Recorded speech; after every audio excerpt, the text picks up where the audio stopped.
Ngaku hilaf, Arumi Bachsin mendadak sampaikan pengakuan dosa ke Emil Dardak. Arumi Bachsin mendadak mengutarakan pengakuan dosa kepada suaminya jelang Ramadan 2023. Arumi Bachsin mengaku hilaf gegara borong beberapa hal yang membuatnya kalap. Lantas, apa yang membuat jiwa emak-emak Arumi Bachsin meronta hingga hilaf? Arumi Bachsin kini jadi ibu Wagub Jatim yang menemani suaminya di Surabaya, Jawa Timur. Walau sudah jadi ibu pejabat, tetap saja jiwa ibu-ibu Arumi Bachsin sama dengan ibu-ibu yang lain. Baru-baru ini, Arumi Bachsin mendadak bongkar kehilafannya kepada Emil Dardak jelang Ramadan 2023.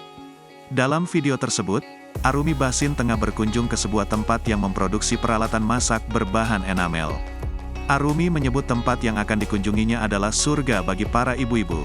"Hari ini aku mau ke tempat, kalau menurut aku ini surganya ibu-ibu ya," ungkap Arumi. Setibanya di tempat tersebut, Arumi mengaku ingin pingsan. Pasalnya, ia melihat beragam peralatan masak di dapur hingga gelas-gelas cantik dengan kualitas unggul. Usai melihat dan dikenalkan beragam barang-barang cantik di tempat tersebut, Arumi memborong beberapa peralatan masak. Sesampainya di rumah, Arumi belak-belakan mengungkap pengakuan dosa kepada Emil Dardak. "Mau pengakuan dosa dulu? Ini aku beli untuk hadiah Valentine aku sendiri," ucap Arumi.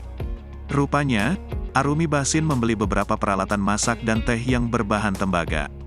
Arumi pun memamerkan belanjaannya kepada Emil Dardak. "Akhirnya hati aku jatuh kepada Heritage Collection. Ini enak banget kalau kita masak, apalagi pakai kompor induksi," ujar Arumi Bachsin.